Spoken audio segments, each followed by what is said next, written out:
Don't forget to subscribe, bitches! Hey, what's up, Amp Unit? You guys can barely see me, I know. You can't see me. It's about 5:15 a.m. And we just got done with a badass workout. We're about to hit the road. So this review for Monday Night Raw, the 22nd of February 2021, is going to be audio format only. But I wanted to do this as face to camera as possible, so you guys know my words are so damn genuine when I say yesterday's review of Elimination Chamber. Thank you for the love and support, guys, on that vid. BC is always the last reviewer to stroll on in with his coffee 15 to 20 hours after the event. Everybody else is putting up their review immediately after the event, trying to get all the views, trying to get all those clicks. And BC strolls in the next day. And I know that's a big no-no in the community, right? It's all about the views. It's all about the clicks. And BC, it's just about, hey, when I feel I'm ready to put out the most badass content, that's when I'm going to do it. When I have that coffee in hand, I have all my research, I have all my facts in order, I have all the times of the matches and the injury reports. That's when I will go live with my review, not a minute earlier. And even though we're always the latest to do such in the community, over 10,000 of you already have caught that review. The Elimination Chamber, the good, the bad, and the ugly. I cannot thank you enough, but I continue to try. That live stream yesterday and subsequent upload, over 10,000 views, hasn't even been anywhere near 24 hours yet. I believe we're at 15 hours-ish, 16 maybe tops. So you guys are fucking phenomenal in that. I saw the numbers before I even hit the gym this morning and I was just like, wow, man, we showed up. And that's all you guys, thank you. And the hundreds and hundreds of those ups, you guys are fucking awesome. So I wanted to say that, even though this is audio format only. I wanted to say that. I wish you could see me a little better. But again, this is how dedicated I am to this channel. We rocking this out at 5:15. So, much love, guys. And now, let's get to Monday Night Raw. February 22nd, 2021. You want to talk a clusterfuck? You want to talk about WWE in panic mode? They now understand they got to put a lot of shit together in a short amount of time. And we ain't even building to WrestleMania. Nah, in just a few weeks, it's Fastlane. Then, once we have a moment to breathe after Fastlane, that's when we have only 2 weeks to build to WrestleMania. Yeah, does this seem rushed? Maybe in the future we want to take a couple of these pay-per-views out of the list. McMahon, what do you say? Take it out of rotation. At least one of them. At least take Fastlane or Elimination Chamber out, please. It's just too damn much, dog. Not for us, necessarily. For the company. It's too much. They don't even know what they're doing, dog. BC's gonna get a swig of coffee, and we're gonna do this review amplified style right now.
And I got some side notes before we get into this Raw review. Number one being, because the Rumble was just a few weeks ago and we catapulted directly into Elimination Chamber, I've been putting off some side biz for a while now, knowing full well that at some point I would have to attend to that side business. And now with Fastlane's build just starting up, I feel like now is a good time to take care of that side business so we can really go full throttle into WrestleMania. So what that means is this weekend for SmackDown, there will not be a review, and quite possibly not a Raw review next week either. It is going to be a long weekend of BC catching up on all the shit that he has been putting to the wayside.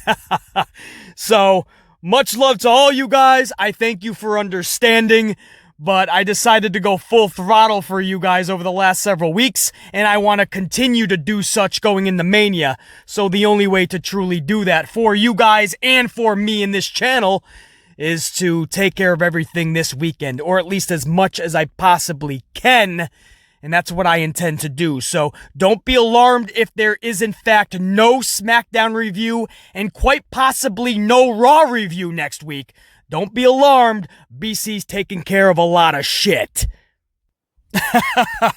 That's the best way I could put it, man. So I know it's going to suck come this weekend and possibly even next Tuesday if there is in fact no Raw review. It's going to suck up front. You're going to be like, I wish I had BC's review. I'm stuck watching some other idiot try and entertain me. Some dude that's not even on BC's level. But I thank you guys for understanding, man. We got to tie up those loose ends now so we can go full throttle going into Mania. So this could be the last video for a little bit. And then we'll be back business as usual, more amplified than ever. And the second bit of business I want to go over, there were some supers that didn't show up on my end of things during yesterday's stream. Thankfully, I was able to get most supers on my end, but again, there was some that just didn't show up until after the stream. So I want to give those individuals a little bit of a shout out now, just to say thank you for the cup of coffee. J Football Alive, I know I got most of your supers in yesterday, but at least one didn't show up until after. So J Football Alive, thank you. Carlos, I know indeed I got a couple of yours yesterday, but there was at least one that showed up afterwards. Carlos, much love and respect. Mr. Block Ice, one of your supers didn't show up until afterwards. Thank you for the cup of coffee. Insane Hippie Insane with a couple of coffees. Thank you, dog. And by the way, I drink about 10 coffees a day. Some are actually straight hot and black. Insane Hippie Insane. So I do lattes, fraps, some straight up black. And then I also do some extra. So I'm all across the board. Damante with a cup of coffee, man. And I hear you about the Asuka situation, man. I was not happy at Elimination Chamber. She should have had a match. She should have had a damn storyline at the very least going into the chamber. And she gets nothing. So Damante, Mabry, thank you for the coffee. War Dog. He says, let's talk about it at the beginning of the stream. How ironic I didn't get that until after the stream. But War Dog, much love and respect. Dreadhead14, I got your super. Thank you for the coffee, dude. Silk, I got your super, and I read that shit as well. And so Silk, thank you for the coffee. Danny Green with a couple of cups of coffee. And I know I got a couple of Danny Greens in the chat yesterday as well, but this one didn't show up until afterwards. So that's the ones that have showed up so far, man. I don't know if more are going to trickle in. The Tomb has to get back on their game, man. I don't know why I didn't get these on the live stream, but I got them now. Thank you for the coffee, guys. Much love and respect always. All right. Let's talk some Monday Night Raw, February 22nd, 2021. Thank you guys for allowing me to get all of that info out to you. It means a lot, man. And again, this is really early in the morning, so for me to remember all that, that's pretty cray in its own right. The show starts unshockingly with The Miz celebrating his WWE title win from Elimination Chamber. I pretty much am sure all of us knew that's how Raw was going to kick off. Bobby Lashley and MVP hit the ring. Bobby says, and I quote, "They've come to collect a debt." Of course, talking about the deal that MVP made with Miz at Elimination Chamber. Miz tries to back out of that deal, but Bobby says not so fast. You have 1 hour to give me my title match or else. This was actually well done, and while it's not a boatload of suspense, at least you're semi-intrigued with what happens when Miz's 1 hour is up and Bobby comes a-callin' and collectin'. You know, this is how a program should start for pro wrestling. WWE, Monday Night Raw, and SmackDown. You have to start with a mini cliffhanger at the jump. I always tell you guys, the start of the show has to have a spark, because something needs to tell the viewer, why the fuck am I sitting around for the next 3 hours to watch this shit show? You have to give the viewer a reason. And as I said, it's not a boatload of suspense here, but at least it's something to think about, something to pique your curiosity. What is going to happen when Miz's hour is up? What is Bobby gonna do? What's Miz's decision? Not a boatload of suspense, but something. And that is a start for this company that usually does nothing at the start of the shows. The end of every show needs to have a cliffhanger. So we're all wondering what's going to happen next week. So we're all going to come back 7 days from then and actually tune in. So we're going to give a damn to come back in 7 days. Every end of a show needs a cliffhanger, but every start of the show needs a spark as well. A mini cliffhanger for that particular show. Something that you kick off at the jump, and throughout the show, you keep building the story. This is what they actually did last night, so I can't say it got any better after that, but at least this opening segment, it was good. It was good to see that type of a segment back, where it gets you thinking about the rest of the show. It makes you stop and go, oh yeah, there is some fucking reason why I'm gonna sit through this. And that's more than what WWE usually gives us. Anyway, moving on. Matt Riddle versus John Morrison is your opening contest. This is a non-title match for Matt Riddle's new United States Championship. He just won that 24 hours earlier at the Elimination Chamber. That was in a triple threat.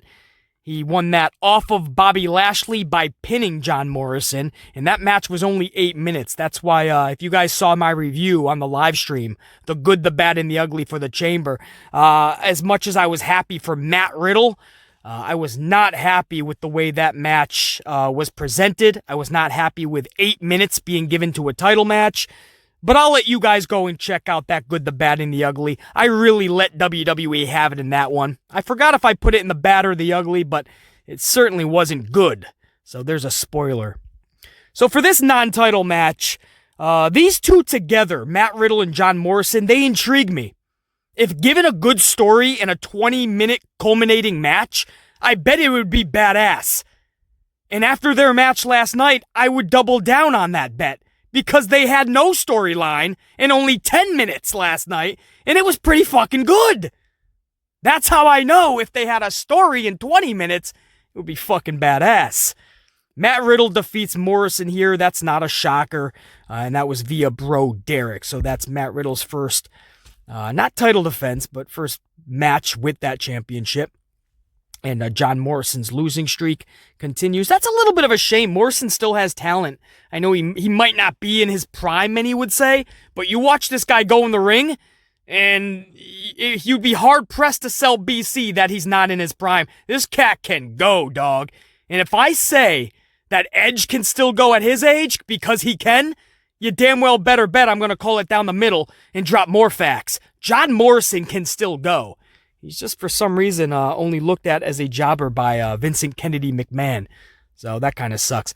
Hour number 1 ended with Kofi Kingston and Xavier Woods defeating Revolution. Kofi pins T-Bird, I believe. And then Ali flips out. Mustafa Ali flips out afterwards and starts yelling at the entire group post-match. But here's the thing. In Ali's own words, isn't Revolution comprised of all the outcasts and those labeled the losers of society? And if so, how mad or shocked can you be when they lose all the time? You gathered all the losers together. I mean, we love Mia Yim, and we knew that Dijakovic had a bright future if his name was just Dijakovic. I mean, you got some good talent. But storyline-wise, these are supposed to be a collection of losers, outcasts. So when they're actually outcasts and losers, why is Ali shocked? It's not like he banded together a bunch of winners. I don't know. Maybe BC is dissecting the storyline of these characters a little too much. Common sense and logic. You can't use that in WWE, damn it.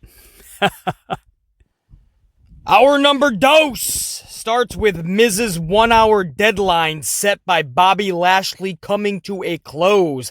Adam Pearce calls Lashley to the ring. Miz soon follows. Miz tells Lashley he needs more time. Braun Strowman hits the ring and claims Adam Pearce and Shane McMahon have a vendetta against him and that he should get a title match. What the fuck? He came down. I thought he was pissed off because somebody took his Capri Sun. Cherry, by the way. And when you take Braun Strowman's cherry Capri Sun from his lunchbox, he's coming for that ass. Other than that, I didn't understand why Braun Strowman would be coming down to the ring. What else could you possibly be asking for? Certainly not a title match, I'm thinking. Shane McMahon then hits the ring. Everybody has words for one another. And this somehow leads to a Bobby Lashley versus Braun Strowman match for later in the night. If Braun wins, then next week there'll be a triple threat for the WWE title. Bobby, Braun, and Miz. Good luck digesting all of this. Another triple threat is being dangled like a carrot in front of everybody for next week. There's a shocker. WWE and their multi-men schmazes. And I honestly thought that's the way they were going to go with this. But so I was actually shocked at the end with how WWE wrapped it all up. And Braun Strowman, I'm shocked at how they did Braun Strowman, man. We're going to get to that later. I was going to go over it a little bit right now, but it would ruin the flow of the review. So we'll go over that main event when the time is right. But for this segment, man, I don't understand. I mean, Bobby Lashley, storyline-wise, because you guys know I love Bobby Lashley. The dude's a legit beast. I've been saying, if you've been following this channel well over a year at least, I've been saying Bobby needs to be booked properly and like a beast, and it's finally happening. But storyline-wise, I don't see how this dude can drop his title fucking 24 hours earlier, whether he got pinned or not, right? He lost his championship. And then 24 hours later, Adam Pearce is like, yeah, man, you're next in line for the title because Miz cut a deal with you. Who cares? You're the authority figure. Sheamus pinned Drew McIntyre last week on Raw. Shouldn't Sheamus get the fucking opportunity? Drew McIntyre just lost the son of a bitch 24 hours earlier after being champion for several months. Shouldn't he be next in line? Maybe a little bit of a rematch? I mean, Bobby Lashley drops his title and he's like, fuck it, man. I should have done this months ago had I known I would just get catapulted into a title match. So storyline, that doesn't make sense with Bobby. And again, I'm for Bobby's push.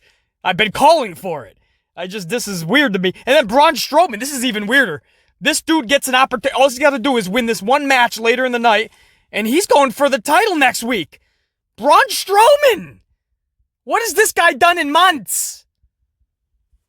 It doesn't make sense anymore. I come from eras in pro wrestling growing up where there was actual challengers for a reason for a title.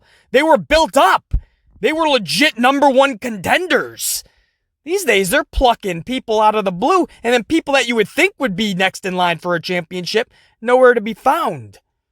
Just odd to me, man. But as I said, that's up for you guys to digest this information. The words in this review, it is up to you guys to try to make sense of it because BC has done all he can to try to make sense of this company. They are so all over the place. You can tell Vincent Kennedy McMahon and WWE has no ironed plans for WrestleMania. Outside of Edge and Roman, this company's all over the place, dog. Up next was a tornado tag match. Shelton and Cedric versus a Luchasaurus house party. Full disclosure, BC enjoyed their match 3 weeks ago on the February 1st edition of Raw way more than last night's tornado tag. And 3 weeks ago was a traditional match. Goes to show you that sometimes you just don't need bells and whistles when motherfuckers can go and have solid chemistry. Anywho, Shelton hits pay dirt and Hurt Business wins. Damian Priest then defeats Angel Garza via his finisher, Hit the Lights. No more reckoning! After BC raised a little debate about that finisher, you guys remember he used to call it Reckoning. That used to be his finisher. And BC just raised the question, isn't there a wrestler on the roster called Reckoning? Somebody we used to know as Mia Yim? And then all of a sudden, they're letting Damian Priest call his finisher Reckoning still. It just doesn't go. Somebody has to, either you make Reckoning Mia Yim again, or you have to change Damian Priest's finisher. You would never see a guy named Sharpshooter as Bret Hart is performing a sharpshooter on the same card. You would never see a guy named Leg Drop. Meanwhile, Hulk Hogan is dropping a leg drop. You know, you never see somebody called Batista Bomb, right? You never heard of a wrestler called Batista Bomb. There was never a wrestler called Pedigree. Not that I'm aware of. You can't have somebody on the roster with a wrestling character name and then somebody else is using that same name as a finisher. So it's just funny how after BC raised that question and we talked about it, here we are not long after, and they did in fact change that to Hit the Lights. Post-match, Bad Bunny runs through the Catering Crusaders. They're all trying to get the Bad Bunny's 24/7 championship, but they gotta know this Bunny ain't gonna just let you do that, dog. This Bunny is bad. He's a bad bunny. And he ran through the Catering Crusaders, which is not that hard. There's a reason they're at catering. Sadly. Anyway, absolutely awesome backstage segment with Randy Orton was next. Where he is cutting a promo. He's talking about how he's just been distracted lately, and it's not even the Fiend, it's Alexa Bliss. And he coughs a little bit, and I'm thinking, oh man, he was cutting a really good promo, and he had to cough. That sucks, kind of ruined the promo a little bit. I know he's going to be pissed at himself afterwards. But no, that was part of the promo, because then he starts coughing afterwards, and it's this black gunk. He's like throwing up this black gunk. I thought it was beautifully done because it reminds me, I said this a million times to you guys. I always make this a comparison because I love it and it's so true. For you old-time fans, I don't want to say old-time, we're not that old, but for long-time fans, you remember a guy named Papa Shango, and he was doing this type of voodoo to the Ultimate Warrior. Remember when he cast the voodoo spell on Warrior, and Warrior was throwing up profusely, I can speak. He was throwing up profusely, and then there was another time where he casted the voodoo spell on Warrior, and all this black gunk was coming down his forehead, straight down his face. I just remember that black gunk vividly, and here is Randy Orton throwing up that black gunk. It was a couple of Papa Shango segments together in one in that little backstage Randy Orton segment. I really enjoyed that, guys. I used to love Papa Shango's work. I'm loving what The Fiend and Alexa Bliss and Randy Orton are doing. It is absolutely phenomenal. And that 160 to 90 seconds was probably my favorite part of the entire night. And then Charlotte Flair and Asuka versus Shayna Baszler and Nia Jax. She injures mouth, girls. Why Asuka, Vince? What the fuck? This isn't even a title match. Not that I would want it to be. Why is Asuka still playing in a tag team with Charlotte? What does this do for Asuka? Charlotte now no longer has a play buddy, right? Her storyline is done now that Lacey is pregnant. So now it's right back to weighing down Asuka, your Raw Women's Champion. She is your singles champion, and she has been holding Charlie Flair's hand for the past several months, while all the while Charlotte Flair has a side story going. Do you guys see how tragic this is? Vince put the title on Asuka to shut all of us up. See, we gave the title to your precious Asuka. And then he said fuck you to all of us as he threw her to the wayside. Charlotte comes back and immediately picks up a tag title with Asuka, which again does nothing for the Raw Singles Champion. Charlotte comes right back to a champion, weighs down Asuka, and gets side storylines. She gets everything, and she's about to get Asuka's championship. It's befuddling to me that Asuka has no serious storyline in months. No real big title defense in months. The only title defense I remember from Asuka is from over a month ago. I want to say it was Alexa Bliss. And it was actually in the middle of a Monday Night Raw. Maybe the main event.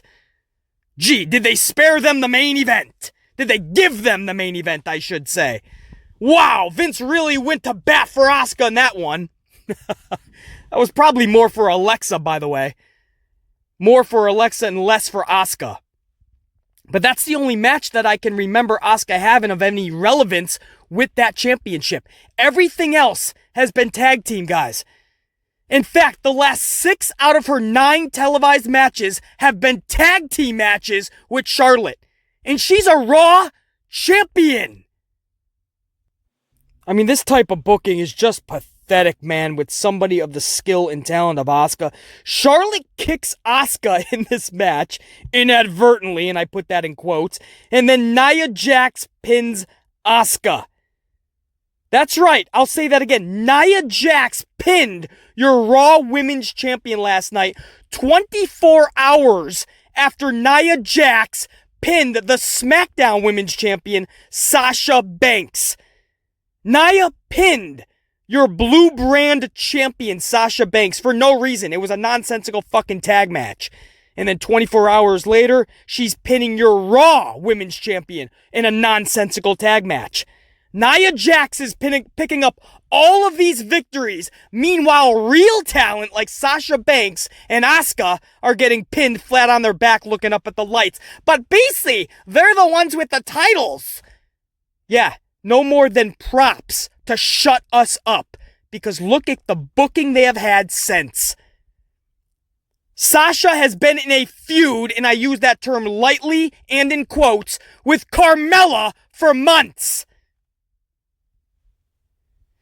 Asuka could only be so lucky. She's gotten nothing for months. Nia Jax picking up duo victories. I'm not even sure Nia Jax was the legal person in the match. Was she, guys, last night? I gotta go back and watch that if I get a moment. Because I thought Shayna was the legal tag. It doesn't matter. Nia picks up the win, and that's bullshit. This is your champion. Can't have Charlotte lose that match. No! But you see, it wouldn't set up the story because afterwards, Asuka was pissed off that Charlotte kicked her. Great! What is this leading to? Charlotte will eventually take that title from Asuka. If you're happy about that, you remember, Charlotte's the one that ended the streak. Asuka's undefeated fucking streak, straight from NXT to the main roster. Charlotte ended that at WrestleMania and dashed Asuka's chances of a successful Royal Rumble victory. She won that Rumble. She was going to have that big moment at WrestleMania, and Charlotte squashed all of it. So now we're going to see it at WrestleMania again, it looks like. Charlotte is going to take the title from Asuka. I mean, if people are okay with that, man, to each their own. BC, definitely not. Sheamus then defeats Jeff Hardy via the bro kick. Hard-fought match by both, actually, so I can't shit on this too much. Not sure it accomplishes anything, but it's WWE. Nothing has to accomplish anything, I guess. So moving on. Backstage, Charlie Flair is in tears, begging her father, the Nature Boy, to just go home, she's asking him. How many times are they going to have this conversation, guys? I honestly ask this. Not for a friend, for yours truly. How many times are we going to have the same conversation but in different ways? Honestly, this is like that movie Groundhog Day. Have any of you guys seen the movie Groundhog Day? This guy has to relive the same day over and over again, so he just finds different ways to live out the same day. This is the same conversation, but just in different ways. How much back and forth bickering is Charlie Flair and Ric Flair going to have? And then she wonders why people attach them at the hip together. Because Vince always goes back to the same old repeated, tired story with them two. Move on. Somebody better go home. Rick, Nature Boy, I love ya. But you gotta get away from her, or Charlie, you go home. But end that shit, damn. Next is a 90-second match between Mandy Rose and Dana Brooke versus Naomi and Lana. Now we know why Naomi didn't get her tag title match at Elimination Chamber. Because again, her and Lana were supposedly the number one contenders. But somehow that became Bianca and Sasha, even though they're not even a team. But that's WWE logic. And then WWE announces that NXT's Dakota Kai, strike first, strike hard, show no mercy. Dakota Kai and Raquel Gonzalez from NXT are also going to get a title match before Naomi and Lana. Now listen, I don't need to see Naomi and Lana winning tag titles, but didn't you tell me 3 weeks ago that they were the number one contenders when they won that triple threat match? How are you not even going to honor your own words? That's how bad this company is, guys. They'll say one thing and do an exact opposite. And then you wonder why this YouTuber, BC, the mean negative YouTuber, that mean old podcast, the BC, then you wonder why I'm so hard on the company. Because somebody has to hold them accountable for their stupidity. Nobody else is going to do it in this community. I have to put the weight of the community on my shoulders sometimes. And hold McMahon accountable. Because too many other people are placing blame on other people. Kevin Dunn's the problem. Fucking production. Bruce Pritchard's the problem. Fucking right-hand yes man of Vince. Creative writer 612 is the issue. No. You can blame everyone else. It is Vince McMahon, and BC Amplified will be the one to call it out the way it is. One guy, Vince. That's it. He's the reason this whole company has been in the shitter for years. It doesn't matter what yes man is in his pocket or who's beneath him. They're just the scapegoats. They're just the fall guys. Vince McMahon is doing this shit. Anyway, that's my side rant. Nothing makes sense, man. Naomi and Lana become number one contenders, and then they have to watch every other female get a title match. What the fuck does number one contender mean then? In fact, even NXT talent is getting title opportunities before them. Just hilarious. Naomi pins Mandy Rose and will continue to hold Lana's hand, just like Asuka is forced to hold Charlie's hand. Moving on. AJ Styles then defeats Ricochet via Styles Clash. Tom Phillips during this match says, and I quote, "Ricochet feels like people haven't taken him seriously." Tom? Could it be because he's been booked as a loser? Thus, he is nothing more than a fucking loser. I think this dude's fate was sealed the day Vince heard him cut a promo. Because Ricochet is horrible on the mic. I think Vince heard that and was like, all right, he's done. Check. Moving on, Vince said. And it's true. The guy's got immense talent, you know. You can't really put a mouthpiece with him because the mouthpiece is probably going to be bigger than him. I mean, Ricochet is a really small dude, so you can't go the mouthpiece route. Even Paul Heyman is bigger than him. MVP would be bigger than him. So I don't know. You would have to get somebody like Harvey Whippleman or, you know, one of those old school managers like that. Even Bobby Heenan would be bigger. It's a tough situation. The guy has to learn how to cut a promo. And until he does that, I don't think Vince is going to give him the time of day. Main event was Bobby Lashley versus Braun Strowman. Bobby Lashley defeated Strowman with a single spear in just over 5 minutes. And the Amplified Man was actually shocked. Not just because Lashley looked beast status, because I know he's beast status. I've been begging WWE to make him beast status because I know what he can achieve. No, that's not what shocked me. It's Braun just about being buried. I mean, this dude just came back and he's already eating this L in just over 5 minutes via one spear. I gotta believe he's gonna take on Shane McMahon at Mania. But how much is that really going to rescue his career? I don't know, man. Braun Strowman, something's up with this dude. McMahon is not seeing anything in this dude anymore. He would usually give him a little bit of a push and then reel him back. And then give him a push. It's almost like he's fucking with Braun. This time he came right back and he's fucking with him right from the jump. He ain't even pushing him. So we'll see what happens with Braun. Something's up with that, man. Bobby versus Miz next week for the championship. And what about Drew Mac? He wasn't even there last night. You would think he'd want to come back and whoop somebody's ass for being done dirty. He wasn't even there. You gotta believe he's gonna be there next week. So we'll see, man. Does Bobby pick up the title next week? Does Miz retain it and they do the triple threat schmaz like BC thinks is going to happen? Fastlane, Bobby, Miz, Drew Mac. Not that I want to see it, but something tells me that is where Bobby is going to pick up the title, and then it's going to be Bobby Lashley versus Drew Mac at WrestleMania. We'll see how they go, man. I don't think this company even knows.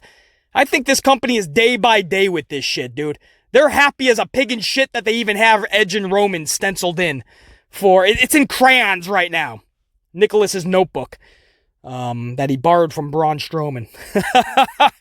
And I think they're so happy they got Edge and Roman locked in that they don't even know what else is next. Anyway, guys, that's the review. Much love and respect. I got to take care of business for the rest of the week, but be on the lookout for more content. Till next time, check you later.